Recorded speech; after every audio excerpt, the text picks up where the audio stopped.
Mesdames et messieurs, camarades militants, sympathisants du Mouvement national de libération de l'Azawad, chers amis de la cause de l'Azawad, bonjour.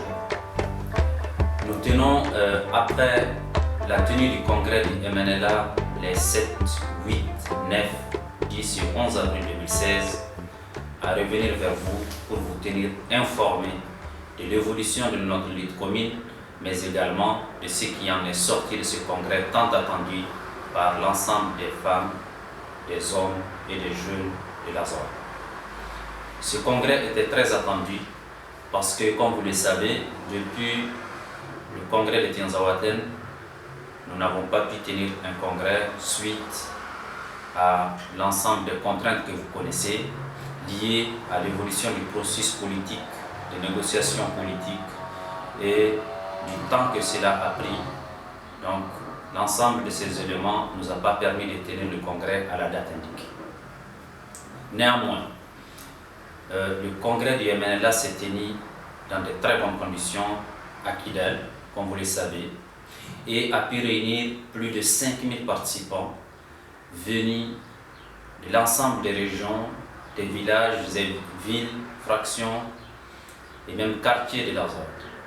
Mais également, le congrès a enregistré la participation spéciale et particulière de nos bureaux extérieurs qui, je le rappelle, deviennent de plus en plus nombreux à être mis en place. Entre autres points abordés lors de ce congrès et qui ont été sérieusement débattus, traités et développés par les participants, nous retenons le renouvellement des structures du mouvement, l'orientation politique du mouvement adaptée au contexte actuel et la définition des missions du bureau exécutif. Nous avons jusqu'ici fonctionné au sein du MNLA à travers le conseil transitoire de l'État de l'Azawad et ce conseil transitoire a été remplacé désormais par la mise en place d'un bureau exécutif très restreint qui est composé de 14 membres, alors que l'ancien conseil transitoire était constitué de plus de 20 membres. Le congrès a enregistré une très large participation des organisations, des oulémas, des femmes, des jeunes, des chefs de villages et quartiers de l'Azawad. À la suite des débats, le congrès a invité toutes les structures politiques et militaires du mouvement à poursuivre et à consolider la lutte sans relâche pour atteindre les objectifs du mouvement dans le respect de nos engagements, notamment l'accord de paix issu du processus d'Alger. Le congrès déplore la lenteur persistante dans la mise en œuvre de l'accord par le gouvernement du Mali. Face à ce constat, le secrétaire général du MNLA a mis en exergue l'importance de l'accord et la nécessité de sa mise en œuvre diligente, intégrale, réellement consensuelle par une totale implication des parties. Il rappelle que l'accord constitue un pas important vers la stabilité dans la sous-région sahélo-saharienne. Le Congrès fait sienne cette déclaration et recommande sa prise en compte. Le Congrès salue la rencontre historique d'Anafif entre la CMA et la plateforme et invite le peuple de l'Azawad à plus de cohésion autour de la paix retrouvée. Le Congrès encourage à la tenue de telles rencontres pour la préservation et la consolidation des acquis de la rencontre d'Anafif. Le Congrès encourage la coordination des mouvements de l'Azawad à la poursuite de ses efforts inlassables à l'atteinte des objectifs communs et l'invite à renforcer davantage les rapprochements avec les frères de la plateforme pour une fructueuse collaboration dans l'intérêt supérieur du peuple de l'Azawad. Le congrès du MNLA condamne fermement le terrorisme sous toutes ses formes, la criminalité organisée et invite au respect scrupuleux des droits humains. Le congrès condamne l'utilisation abusive de la religion pour des fins politiques. Nous avons pensé aujourd'hui nécessaire, utile, que le MNLA se penche sérieusement sur la question de son orientation politique. Par rapport à ses objectifs initiaux et par rapport aux questions portant sur l'avenir. Vous savez que nous sommes signataires de l'accord de paix signé le 20 juin à Bamako et nous avons maintes fois renouvelé notre détermination à respecter l'ensemble de nos engagements pris dans cet accord. Mais force est de reconnaître que l'interprétation de cet engagement ferme de notre part n'est pas appréciée de la même manière. Nous avons remarqué que certains militants et d'autres personnes ont pensé que le fait d'être signataire de l'accord de paix signifie que nous renonçons complètement à nos objectifs et à nos missions et visions de départ. Je pense que sur ce point, un rectificatif important est à faire. Notre objectif, dès au départ, c'est l'intérêt supérieur des populations de l'Azawad, l'intérêt supérieur du peuple de l'Azawad. Notre objectif, dès au départ, c'est le changement des conditions de vie des populations de l'Azawad. Notre condition de départ, c'est la lutte contre les injustices permanentes et récurrentes sur le territoire de l'Azawad. Tant que ces aspects ne sont pas complètement résolus, le MNLA continuera à mener de manière légitime et démocratique son combat pour atteindre ses objectifs. Depuis la signature de cet accord le 20 juin jusqu'à aujourd'hui, c'est là presque un an après cette signature, aucun, je dis bien aucun point important de cet accord n'est encore mis en œuvre par la faute de la volonté du gouvernement de Bamako. Il faut le dire clairement. Parce que nous pensons également au sein du MNLA que la paix ne saurait être retrouvée tant que la vérité et la justice ne sont pas devenues réalité. Les engagements des uns et des autres ne sauraient être respectés tant que chaque parti ne dise la vérité et ne dise clairement sa vision et les faiblesses ou les failles que cette partie aura remarquées dans l'application, dans la mise en œuvre de cet accord. Pour ce qui nous concerne, nous pensons qu'il y a un danger aujourd'hui si cet accord continue à piétiner. Parce que l'attente est très grande. Les populations attendent beaucoup. Les mouvements attendent beaucoup. La communauté internationale attend beaucoup. Et même la population malienne du Sud attend beaucoup. Face à de telles attentes aussi importantes, personne, aucune partie n'a le droit de violer ses engagements. Aucune partie n'a le droit de décevoir ses attentes, combien de fois importantes et grandes. Nous regrettons le fait que chaque fois qu'on pose un pas pour aller de l'avant, certains en posent 10 pour nous ramener en arrière. Et cela ne saurait continuer. Nous avons à plusieurs reprises rappelé au gouvernement du Mali, à la communauté internationale, à la médiation internationale, qu'il y a un problème par rapport à la mise en œuvre de l'accord. Et nous rappelons également aujourd'hui, nous relançons cet appel à tous les garants de cet accord pour qu'ils le sauvent, parce que s'il piétine et s'il n'est pas sauvé dans le meilleur délai, comme certains aiment bien le dire, les ennemis de la paix en seront des grands gagnants.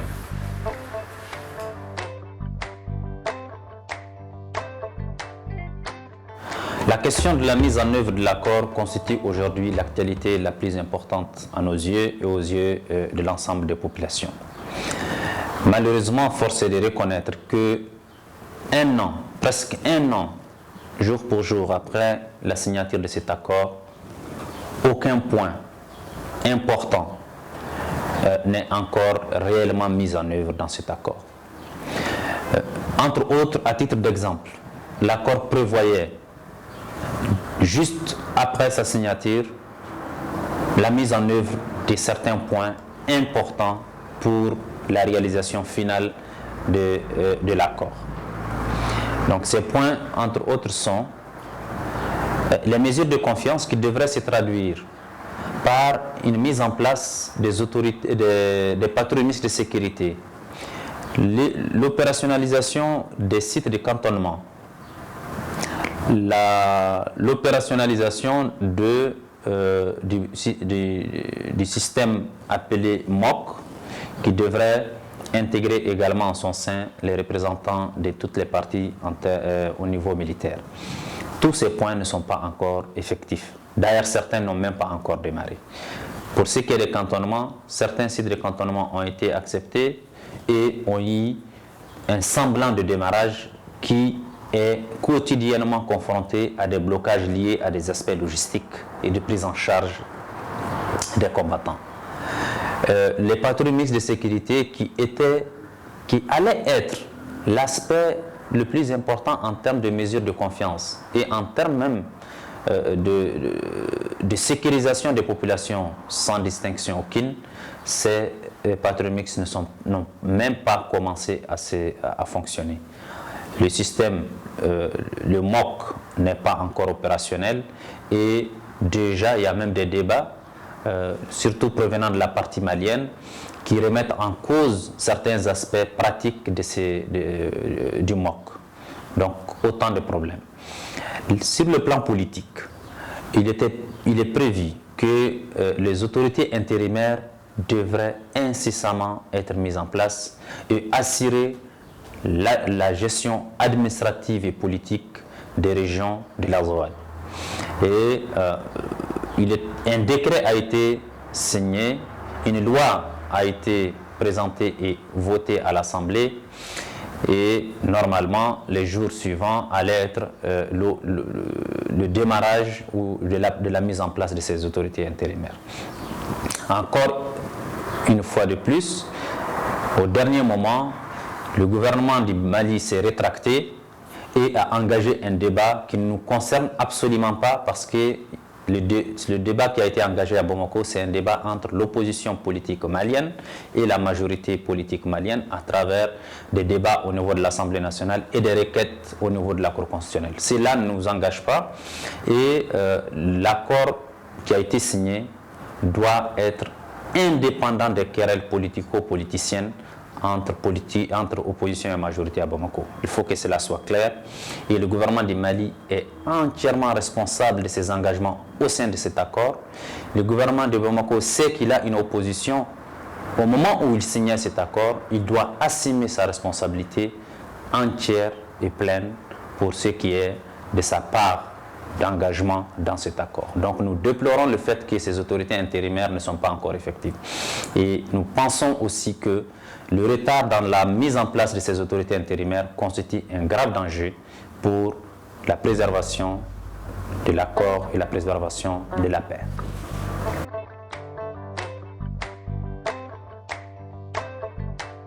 Cette lecture n'est pas complète parce que l'accord est un ensemble de points, de mécanismes, de mesures, d'actes, d'engagement qui ne saurait se limiter uniquement à la mise en place d'autorités intérimaires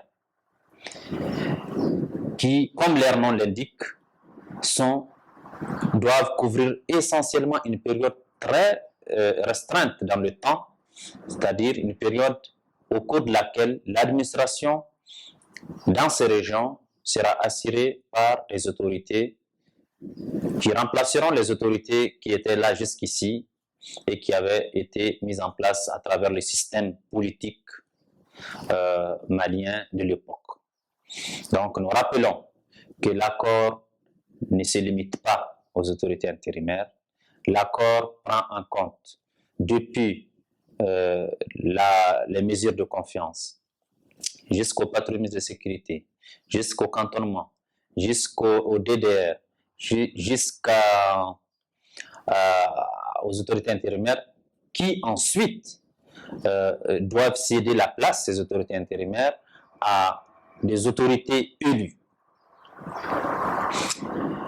Ces autorités élues doivent être issues d'un processus d'élection générale qui doit concerner les régions de l'Azawad, notamment les régions de Timbuktu, Gao, Kidal, Menaka, Taoudeni, mais aussi les autres entités territoriales qui relèvent de ces régions-là. Ces élections générales doivent aboutir à l'élection au suffrage universel direct des présidents des régions. Et une fois cette élection terminée, un autre mécanisme et une autre étape va commencer, celle du développement, de la mise en place des infrastructures, des questions de la gestion des aspects sécuritaires par une nouvelle armée reconstituée sur l'ensemble du territoire, et aussi la question de la redistribution de la distribution des richesses, qu'on soit dans la ZOAD ou au sud. Donc toutes ces questions vont arriver. Donc vraiment, il faut que cela soit clair. Le processus de mise en œuvre de l'accord est un processus de longue haleine qui va nécessiter une réelle volonté de la part de chaque partie et une détermination de ceux qui accompagnent cet accord, et aussi une prédisposition de l'ensemble des populations à comprendre et à accompagner chaque étape de cette mise en œuvre.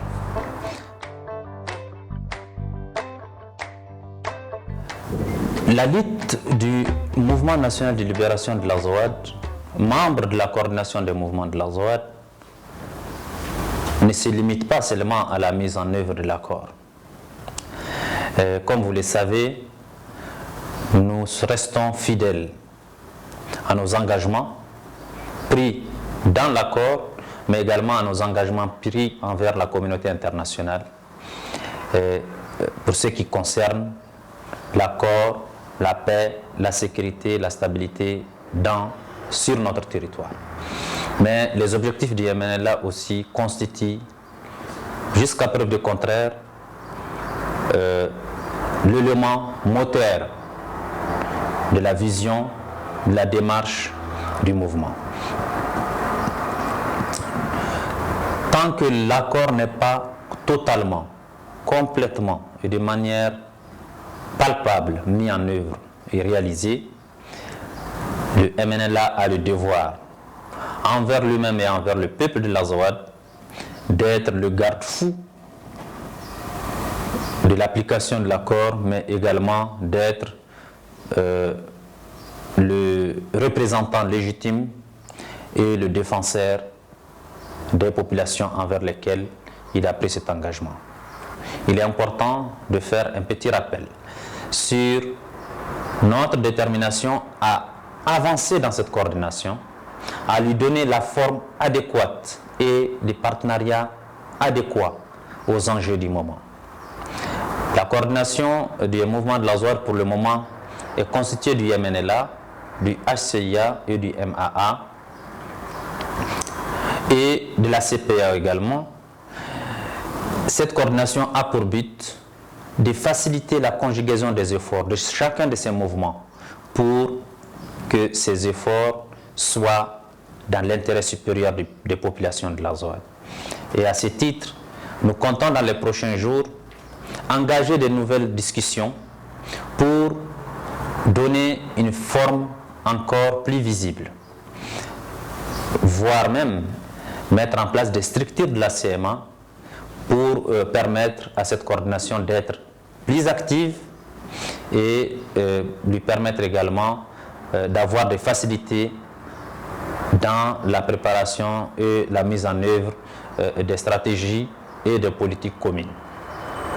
Mais jusqu'ici, la coordination des mouvements de la ZOAD a fait d'énormes pas dans ce sens-là, et nous ne pouvons qu'encourager les responsables principaux de ces mouvements à davantage accentuer leurs efforts pour que cette coordination soit plus efficace sur le plan politique, mais aussi sur le plan de la coordination des actions sécuritaires et militaires dans l'intérêt supérieur des populations de la ZOAD, comme nous venons de le dire.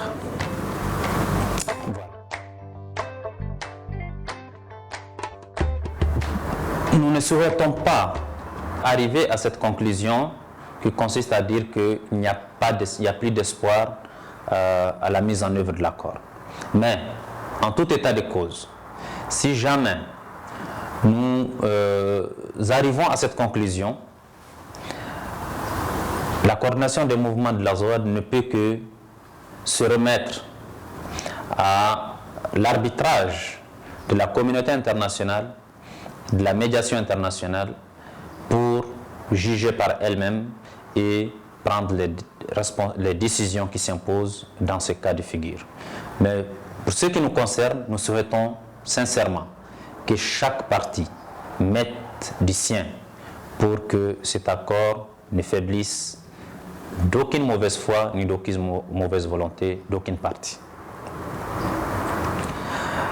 Pour conclure notre message envers le peuple de la ZOAD, nous tenons tout d'abord à remercier l'ensemble des militants et des militantes du MNLA. Remercier l'ensemble des populations de la ZOAD, des bureaux également de notre mouvement, les bureaux nationaux ou extérieurs, mais aussi le bureau exécutif pour les efforts consentis jusqu'ici. Nous avons une pensée réelle et une reconnaissance envers l'armée de la ZOAD pour les sacrifices consentis jusqu'ici dans l'intérêt supérieur de la dignité et de la justice pour nos populations. Nous invitons chacune de ces parties à ne ménager aucun effort pour que les acquis de notre lutte et de notre combat aboutissent dans l'intérêt supérieur de nos populations et que dans les mois et les années à venir, nous voyons et nous sentions qu'un changement réel et palpable est arrivé auprès de nos populations, dans leur changement de leurs conditions de vie, dans leur développement, dans leur accès à la libre gestion de leur territoire et à leur accès à la justice. C'est ainsi que nous voyons notre lutte, c'est ainsi que nous voyons l'avenir. Je vous remercie. ميدي وين زايدة تسلم ميدي وين زايدة تسلم غمت السنم زكاليا